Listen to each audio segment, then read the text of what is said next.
குச்சிட்டோன்ல Parthiban sir எங்களுக்காக இவ்வளோ தூரம் அழகாக மென்டார்ஷிப்லாம் பண்ணுறீங்க. உங்களுக்காக நாங்கள் வந்து ஒரு சின்ன பரிசு வச்சிருக்கோம், ஒரு சர்ப்ரைஸ் வச்சிருக்கோம். பார்த்துருவோமா? வச்சுட்டு என்ன பண்ண போறீங்க? கொடுத்துருங்க. அதுதான் சார் கொடுக்க போகிறேன். இப்போ கொடுக்க போகிறேன். அது எங்கேருந்து வருது, எப்படி வருது, இதெல்லாம் ஆங்கருக்கே சர்ப்ரைஸில் வச்சிருக்காங்க. ஸோ அதனால can you please have it. Hello Parthiva, லைவ்ல போதா சார்? சார் வணக்கம் சார். வணக்கம். Bhagyaraj sir, thank you so much for joining. வணக்கம் பார்த்திபா, எப்படி இருக்க? சார் நல்லா இருக்கேன் சார். இந்த நிகழ்ச்சியை பார்த்துக்கிட்டு இருந்தேன். நீங்களும் மக்களும் ரொம்ப அழகாக கண்டக்ட் பண்ணிட்டு இருக்க. நீ அந்த ஜட்ஜஸ் இவங்க எல்லாமே பேசுனது நிகழ்ச்சி ரொம்ப சிறப்பாக போயிட்டு இருக்கு. நீங்க சொன்னீங்க அழகா கண்டக்ட் பண்ணிட்டு இருக்கேன்னு.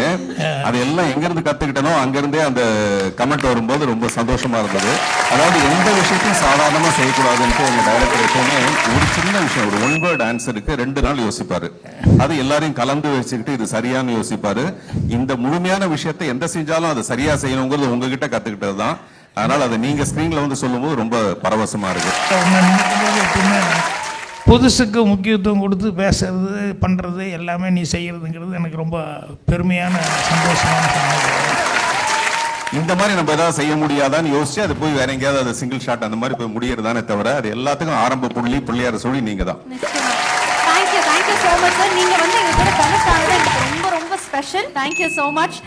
பட் பாக்கியராஜ் சார், எனக்கு நிச்சயமாக உங்கள்கிட்ட இது கேட்கணும்னு ஆசையா இருக்கு. நீங்க பார்த்திபன் சார் பத்தி நிறைய விஷயங்கள் ஷேர் பண்ணிட்டு இருக்கீங்க. உங்களுடைய சிஷ்யராக பார்த்திபன் சார் உங்களுக்கு ரொம்ப பிடிச்ச விஷயம், நீங்களே பார்த்து வியக்கக்கூடிய விஷயம்னா அது என்னவாக இருக்கும்? எதை செஞ்சாலும் இது புதுசாக இருக்கணும், இது வந்த மாதிரி இருக்கக்கூடாது அப்படின்னு சொல்லி நான் சினிமாவுக்கு ட்ரீட்மெண்ட்டுக்கு சொல்லுவேன், சினிமாவில் ஸ்க்ரீன் பிளேக்கு சொல்லுவேன்.